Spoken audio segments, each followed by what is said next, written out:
दोस्तों आज की इस वीडियो में मैं आप लोगों के लिए एक बार फिर से एक नया और शानदार ड्रामा लेकर के आया हूं, जिसको ऑडियंस की तरफ से अच्छा रिस्पांस देखने को मिल रहा है और डेफिनेटली आप लोगों को ये चाइनीज ड्रामा काफ़ी पसंद आएगा। इसकी कहानी बहुत ही कमाल की है और आप लोगों को काफ़ी अच्छी भी लगेगी। इस वीडियो में मैं आप लोगों को अहली पेडांग तेरसन बुनयनी ड्रामे के बारे में बताने वाला हूँ, जो एक शानदार और बेहतरीन और ज़बरदस्त ड्रामा रहने वाला है। इस ड्रामे की जो कहानी है वो काफ़ी अच्छी रहने वाली है और ऑडियंस को ये ड्रामा काफ़ी पसंद भी आता हुआ हमें इस समय पे देखने को मिल रहा है, जिसको आप लोगों को मिस नहीं करना चाहिए और एंजॉय आप लोगों को ज़रूर से ज़रूर कर लेना चाहिए। और इस वीडियो में मैं आप लोगों को इस ड्रामे की सारी इन्फॉर्मेशन और जानकारियाँ आप लोगों को बहुत ही बढ़िया तरीके से देने वाला हूँ, तो आप लोगों को काफ़ी मज़ा आने वाला है इस ड्रामे में। और दोस्तों मैं आप लोगों को इस ड्रामे का जो प्रेजेंटेशन रहने वाला है उसके बारे में भी अभी आप लोगों को इस वीडियो में बताने वाला हूँ। और आप लोगों को दोस्तों इस ड्रामे की जो कहानी है, इस ड्रामे की जो IMDb रेटिंग है, गूगल यूजर्स की तरफ से इस ड्रामे को जो रेस्पॉन्स हमें देखने को मिला है, इनके बारे में भी आप लोगों को इस वीडियो में बताने वाला हूँ। तो काफ़ी कमाल का और शानदार ये ड्रामा रहने वाला है। इसको आप लोगों को ज़रूर से ज़रूर जा कर के एंजॉय कर लेना चाहिए। दोस्तों ड्रामे के स्टार्टिंग में हमें दिखाया जाता है, बहुत साल पहले जब राजा वीरा ने अपने दरबार में सबको बुलाकर एक फरमान सुनाया था कि मेरे राज्य का कोई जो है हरा नहीं पाएगा मेरे राज्य को। इसके लिए मुझे चाहिए एक ऐसी तलवार जो दुनिया की सबसे शक्तिशाली हो। ये जिम्मेदारी दी गई थी गुरु संतोषो को, वो व्यक्ति जिसे लोग कहते थे लोहे का देवता। गुरु संतोषो ने महीनों तक मेहनत की, धधकते अंगारों पर लोहा गलाना, भारी हथौड़ों से लगाकर छोटे करना और अपनी गुप्त तकनीकें इस्तेमाल करना। आखिरकार एक रात आसमान में अजीब रोशनी फैली। आखिरकार उस रात आसमान में अजीब सी रोशनी फैली और पेदंग पुशा का दुनिया तैयार हो गई। ये तलवार इतनी चमकदार थी कि लोग कहते थे जिसे तारे की रोशनी जमीन पर उतर आई हो। लेकिन संतोषों के दिल में डर था। वो जानता था कि राजा वीरा का लालच कभी नहीं रुकेगा। अगर ये तलवार राजा के हाथों में रही तो लाखों निर्दोष मारे जाएंगे। इसलिए उसने एक चाल चली। वो अपनी मौत का नाटक करता है और रातों रात गायब हो जाता है। लोग मान लेते हैं कि गुरु संतोषो अब नहीं रहे। 3 साल बाद एक छोटे से गांव के कोने में स्थित पेर गुरु आंग पेदंग तेम्बा एक साधारण तलवार बनाने का स्कूल। वहाँ एक नया शिक्षक था अंधेरे। वो शांत, कमजोर और दूसरों से अलग दिखाई देता था। लोग उस पर हंसते थे, ये कभी भी असली तलवार नहीं बना सकता। लेकिन किसी को नहीं पता था कि अंदर ही अंदर असल में गुरु संतोषो था। उसने अपनी पहचान छुपा ली थी ताकि सुकून से जी सके। वो चाहता था कि अब वो बस एक साधारण इंसान की तरह रहे। एक दिन फिर गुरुआन में खबर आई, गुरु अंगगु आ रहे हैं और वह साथ ला रहे हैं वही तलवार पेदंग पुशाका की दुनिया की। सभी शिक्षक डर गए। गुरु अंगू ने आकर कहा, तुम्हें साबित करना होगा कि तुम्हारी बनाई तलवारें मेरे बराबर हैं। अगर ना कर पाए तो ये पेर गुरुआंग हमेशा के लिए खत्म हो जाएगा। शिक्षकों ने जल्दी जल्दी तलवारें बनाई, लेकिन जब गुरु अंगू ने उन्हें देखा तो हंस पड़ा। ये लोहे के टुकड़े हैं, तलवारें नहीं। वातावरण में डर और तनाव दोनों फैल गया। तभी किसी ने अंदर का नाम लिया। सबको मजाक उड़ाते हुए कहा गया, वो कमजोर लड़का ये हमारी इज्जत बचाएगा। लेकिन हालात ऐसे थे कि अब और कोई चारा नहीं था। अंदर को आगे जो है आना ही था। गुरु आंगू ने पेदुंग पुशा का दुनिया उठाई और वो तलवार सूरज की तरह चमक रही थी। हर कोई सोच रहा था अब ये पेर गुरुआन खत्म। अंदर से आसमान से उसने देखा और उसने कहा, कोई इन तलवारों को नहीं मिला। इसलिए उसने जमीन पर पड़ी हुई एक पुरानी और टूटी तलवार उठाई। भीड़ ठहाके मारकर हंसने लगी।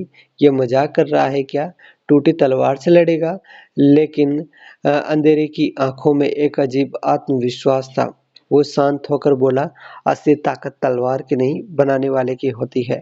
गुरु अंगुनु और अंधेरे आमने सामने खड़े हो गए। पहला वार गुरु अंगुगु ने किया। तेज, शक्तिशाली और भारी था। सबको लगा अंधेरे की तलवार तुरंत चूर हो जाएगी। लेकिन टन आवाज गूंजी और सबकी आवाजें फटी की फटी रह गई। गुरु अंगुगु ने की चमकदार तलवार के बीच से दरार निकल आई। अगले ही पल कुरेकी पेदुंग पुशा का दुनिया जो है दो टुकड़ों में टूट गई। पूरा हॉल खामोश हो गया। लोगों को अपनी आंखों पर यकीन नहीं हो रहा था कि एक टूटी हुई तलवार ने दुनिया की सबसे महान तलवार को हरा दिया। गुरु आयुंग का चेहरा गुस्से से लाल हो गया। वो चिल्लाया, ये नामुमकिन है। पेदुंग पुशा का दुनिया कोई और नहीं तोड़ सकता।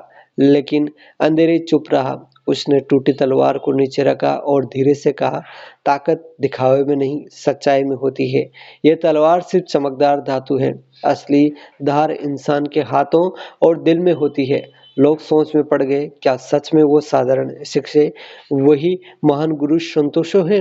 राज खुलने वाले हैं, दुश्मन और ताकतवर होकर लौटेंगे और अंदर का अतीत धीरे धीरे सामने आने वाला है। इसमें आप लोगों को काफ़ी गजब की और बेहतरीन स्टोरी आगे देखने को मिलने वाली है, जो ऑडियंस के दिलों पर राज करने वाली है और डेफिनेटली आप लोगों को भी काफ़ी पसंद आती हुई हमें इस समय पे देखने को मिलने वाली है। जहाँ पर अब देखते हैं हम कि अंधेरे ने जब अपनी टूटी तलवार से पैदांग पुशाका को दुनिया के दो टुकड़ों जो है करके उस तलवार के किए, तो पूरा पेरुंगुआन पेदंग तेंबा खुशी से चिल्ला उठा, हम बच गए। गुरु अंगुकू का चेहरा शर्म और गुस्से से जल रहा था और वो जानता था कि ये हार उसके लिए सिर्फ अपमान नहीं, बल्कि राजा वीरा के सामने भी उसकी इज्जत मिट्टी में मिल जाएगी। लेकिन गुरु अंगगु ने हार मानने के बजाय और भी क्रूर रूप दिखाया। वह दांत पीसकर बोला, ये तलवार तोड़ना राजा वीरा के खिलाफ बगावत है। अब राजा पूरे पेरुगुआन को सजा देगा। छात्र जो अभी खुश थे अचानक डर से कांपने लगे। अब उन्हें लगने लगा कि अंधेरे ने जीतकर शायद और भी बड़ा खतरा बुला लिया है। गुरु अंगुगु की बातें सुनकर कई शिक्षक अंदर ही अंदर टूट पड़े। ये सब तुम्हारी वजह से हुआ है। अब राजा हम सबको मार देगा।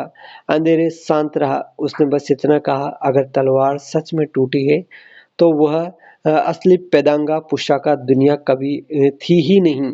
लेकिन किसी ने उसकी बात पर ध्यान नहीं दिया। सबने उसे गद्दार समझकर दूर कर दिया। अंधेरे पहली बार सच में अकेला महसूस करने लगा। अगले दिन जब गुरु अंगुगु पेरुगुआंग पर और दबाव डाल रहा था, तभी अंधेरे ने सामने आकर कहा, तुम जो तलवार राजा को दिखा रहे हो वो नकली है। सभी हैरान रह गए। गुरु अंगुगु गुस्से से चिल्लाया, चुप रहो, तुम झूठ बोल रहे हो। अंधेरे धीरे से मुस्कुराया और एक पुरानी तलवार की ओर इशारा किया। ये साधारण दिखने वाली तलवार ही असली पैदंग पुशाका दुनिया है। इसे अभी पूरा करना बाकी है। गुरु अंगुगु दुविधा में पड़ गया। वो जानता था कि अंधेरे के शब्दों में सच्चाई हो सकते, लेकिन वह मानने को तैयार नहीं था। अंधेरे ने आगे कहा, असल में मैंने पेदंग शेम्बियान देवा भी बनाई थी, जो 9 देवताओं की तलवार है वो भी बनाई थी, जो पुशाका दुनिया से भी अधिक शक्तिशाली है। ये सुनकर सबके होश उड़ गए। क्या सच में ऐसी कोई तलवार मौजूद है? अगर ये सच है तो राजा वीरा के पास सिर्फ एक चमकदार लेकिन बेकार तलवार है।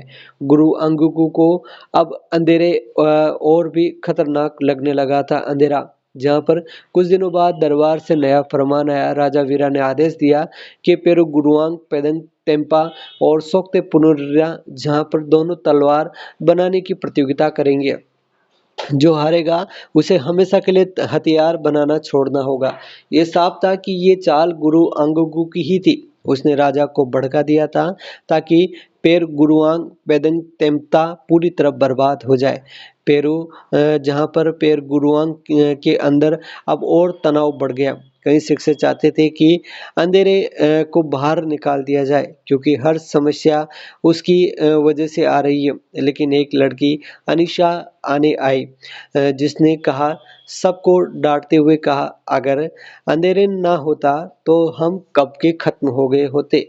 असली दुश्मन गुरु अंगुगु है, अंधेरे नहीं। अनीशा की बातों से सब थोड़े शांत हुए और तय किया कि वे 3 दिन बाद होने वाले अल्तर अंगिता में हिस्सा लेंगे, जहां पर प्रतियोगिता शुरू होती है और गुरु अंगुगु की ओर से पेदंगा पुशंका दुनिया लाएगी। लेकिन जैसे ही उसने उसे दिखाया, तलवार के बीचों बीच दरार आ गई। गुरु अंगुगु तुरंत घबरा गया। उसने इसे छुपाने की कोशिश की और कहा, यह तलवार तो अब पुरानी है, मैं इससे भी बेहतर तलवार लेकर आया हूँ। लोगों ने उसकी बात पर शक किया, पर कोई खुलकर बोलने की हिम्मत नहीं कर पाया। यहीं पर आया एक और तलवार व्यक्ति, जेड्रन एमी। वो राजा का सबसे भरोसेमंद सेनापति था। उसे पता चला कि अंधेरे ने पुशाका दुनिया को तोड़ा है। एगी ने गुस्से में कहा, 3 दिन बाद अल्तर इस्तमा इंगिता पर मैं खुद इस गद्दार को सजा दूंगा। गुरु अंगगु ये सुनकर खुश हो गए। उसने मन ही मन सोचा, बहुत अच्छा, अब एगी के हाथों अंधेरे और पूरा पेरगुआंग खत्म हो जाएगा। पेरगुआंग पेदंग तेमता पर अब चारों ओर से दबाव बढ़ने लगा। एक तरफ शक्ति पुनर्मा की चुनौती, दूसरी तरफ गुरु अंगकू की साजिशें और तीसरी तरफ जनरल एमे की धमकी। रफरी जो पेरगुरुआंग का अगुआ था, सबको संभालने की कोशिश करने लगा था, लेकिन उसके भी पैर कांप रहे थे। सभी को उम्मीद अब सिर्फ अंधेरे पर टिक गई। राजा ने दोनों संप्रदायों के लिए इनाम तय किया, जो जीतेगा उसे मिलेगा तकनीकी पुत्रत्व लगी, एक प्राचीन किताब जिसमें सबसे खतरनाक और शक्तिशाली विधियां लिखी थी, लेकिन चेतावनी भी थी, अगर कोई इसे बिना समझे अपनाएगा तो उसकी जान चली जाएगी। सभी की निगाहें अब अंधेरे पर थी। क्या वह सामने आएगा? क्या वो अपनी असली हुनर दिखाएगा या नहीं? ये हमें इस ड्रामे में बहुत ही बढ़िया तरीके से दिखाया जाएगा, जो काफ़ी कमाल का होने वाला है और दिल को खुश कर देने वाली आगे स्टोरी है, जो आप लोगों को काफ़ी पसंद आएगी। और अंधेरे की जो चालें हैं और जो साजिशें हैं और जो उसके जो तौर तरीके हैं, ये दुनिया के सामने आते हैं या नहीं, ये हमें इस ड्रामे में आगे देखने को मिलने वाला है। आप लोग इस कमाल के ड्रामे को जाकर के देख सकते हो, जहां पर नेट शॉट पर ये ड्रामा इस समय पे दोस्तों रिलीज हो चुका है, जहां पर 75 एपिसोड है इस ड्रामे के, और सारे एपिसोड काफ़ी कमाल के और बेहतरीन अच्छे क्वालिटी कंटेंट के साथ में आप लोग जाकर के नेट शॉट पर इस ड्रामे को एंजॉय कर सकते हो।